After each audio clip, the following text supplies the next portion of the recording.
ना मौजूद है यहाँ पर गाजीपुर जिले के सांसद बागडोगरा एयरपोर्ट परिसर से बाहर निकलते हुए ये सीधी तस्वीर और एक्सक्लूसिव तस्वीर आपको हम दिखा रहे हैं। गाजीपुर के सांसद बूम टिक कर बागडोगरा एयरपोर्ट से बाहर निकलते हुए और ये सभी तस्वीर आपको हम दिखा रहे हैं।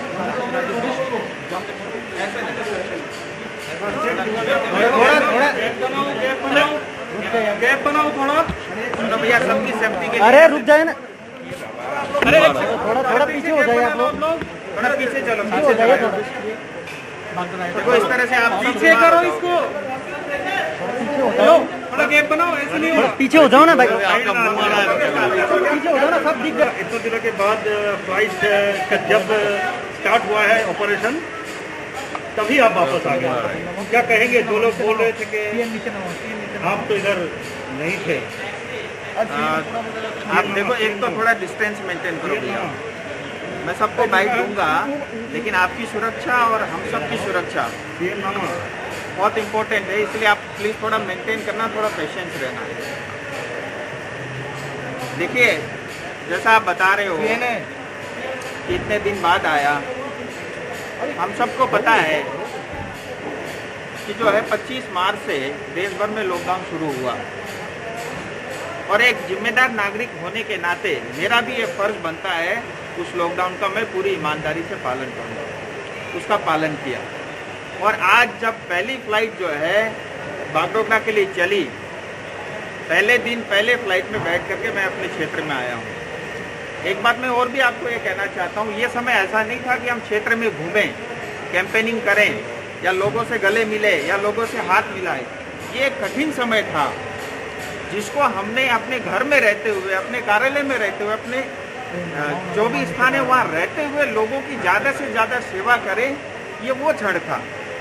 और उसको मैंने पूरी ईमानदारी से पिछले 2 महीने से मैं और मेरा कार्यालय, हम दिन में भी अलर्ट रहे, रात भर भी अलर्ट रहे और जितनी सेवा हो सकती है हमने हमारी जनता की और देश भर के अनेक लोगों की।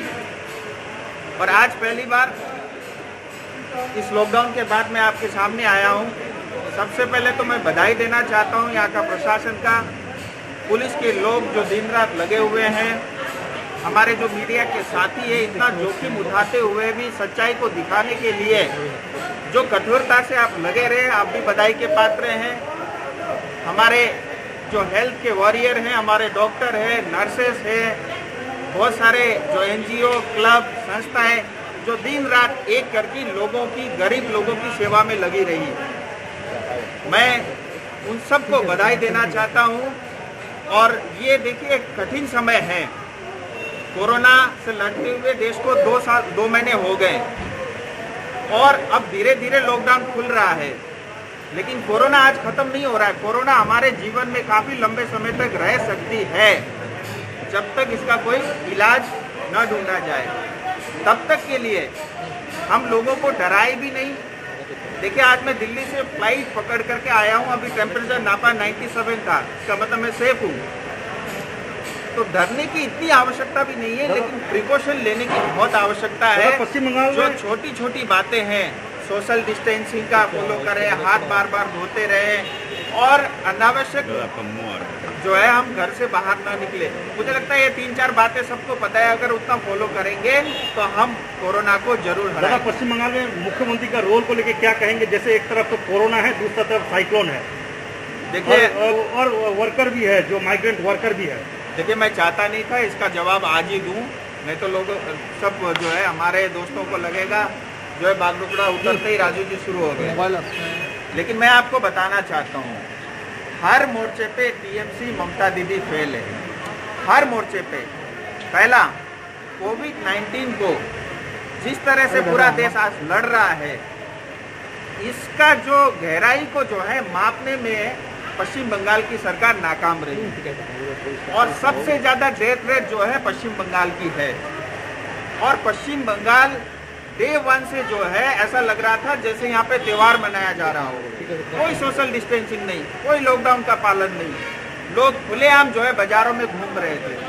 तो कोरोना को रोकने में पूरी तरह फेल हुई। देखिए, हम नॉर्थ ईस्ट से लगता हुआ इलाका है हमारा, पूरा नॉर्थ ईस्ट सेफ है मोबाइल का बनावा ना। और हम भी काफी हद तक सेफ रह सकते थे, लेकिन सरकार की लापरवाही के कारण हमारे को जो है आज ये दिन देखना पड़ा है।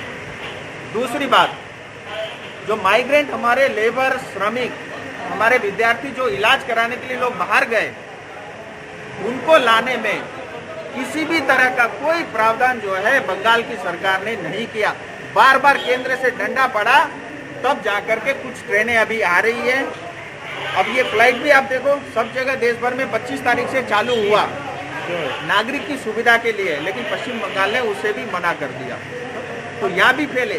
तीसरी बात, जो अल्फान जो तूफान आया, हम सबको पता है, टेलीविजन में हम सब ने भी देखा, आपने भी और हमने भी, कि तूफान पश्चिम बंगाल उड़ीसा में आ रही है। उड़ीसा ने पूरी तैयारी कर ली, लेकिन उसके बावजूद भी पश्चिम बंगाल ने समय रहते इसके लिए जो बचाव के उपाय हो सकते थे वो नहीं किए।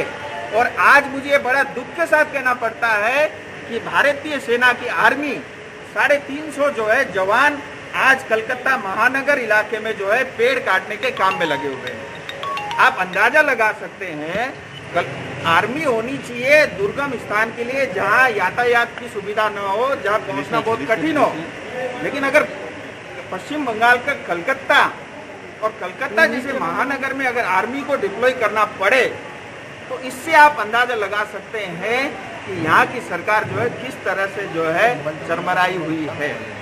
इतना ही नहीं, देखिए प्रधानमंत्री जी को ममता दीदी ने जैसे ही कहा 24 घंटे के अंदर में वो खुद आए, उन्होंने इलाके का भ्रमण किया और तुरंत जो है 1000 करोड़ का जो है योगदान एडवांस के रूप में आने वाले समय में भी मिलेगा और एडवांस के रूप में पश्चिम बंगाल सरकार को दिया। मुझे लगता है मोदी जी ने अपना ये बड़ा दिल दिखाया है। दादा क्या चाहेंगे आप लोग, ममता जी ओवरऑल क्या कहेंगे?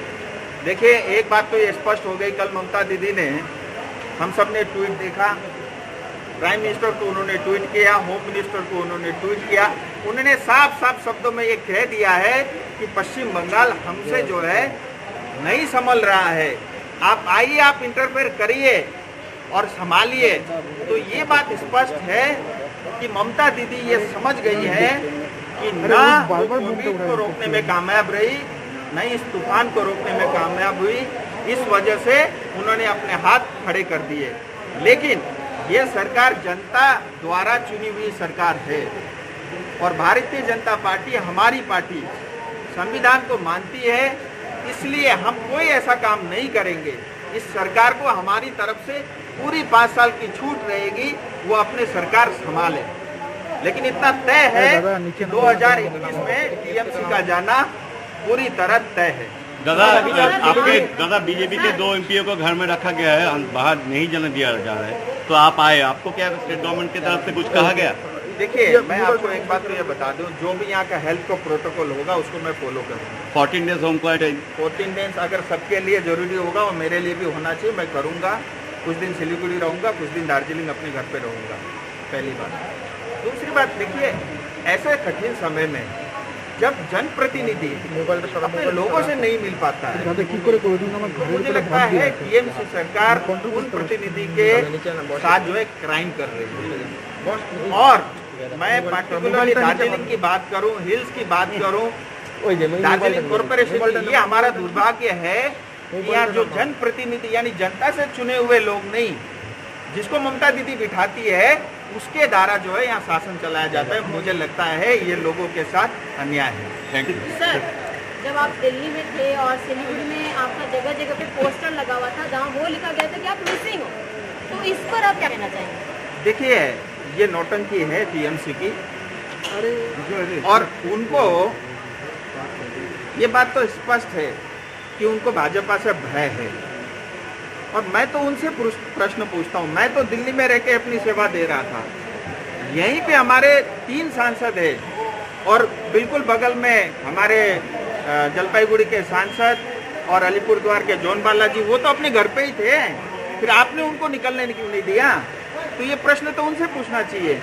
सो ये इनको सिर्फ पॉलिटिक्स आता है। देखिए जितनी खामियां हैं वो सब उजागर हो चुकी है और इनको सिर्फ पॉलिटिक्स करना आता है। मैं अगर ये ईमानदारी से जनता की सेवा करते तो आज देखिए, आज हमारे लिए बड़ा दुख का विषय ये है कि पूरे नॉर्थ बंगाल के अंदर में एक भी सरकारी अस्पताल नहीं है जहां हम कोरोना पेशेंट की इलाज कर सके। ऐसी अवस्था क्यों है? क्या हम आज तक जो है कोविड का ही इंतजार कर रहे थे? साधारण तौर पे भी ये जनता बीमार होती है, उसके लिए आज तक हमने कुछ किया ही नहीं। तो ये बात स्पष्ट होती है कि इनको सिर्फ जो है पॉलिटिक्स में रहते हुए पैसा कमाना है, इसके अलावा इनका और कोई भी उद्देश्य नहीं है। सर, आपका आगे का प्लान क्या है? देखिए, मैं वही बोला कि अभी जैसा भी हेल्थ का प्रोटोकॉल होगा वो मेरे पे भी लागू होगा, और मैं अपने डीएम से भी बात करूंगा, दार्जिलिंग के डीएम से। तो मैं कोशिश करूंगा कुछ दिन होम क्वारंटाइन सिलीगुड़ी में रहूं, कुछ दिन जो है दार्जिलिंग। सर, अपने जनता के लिए क्या करें?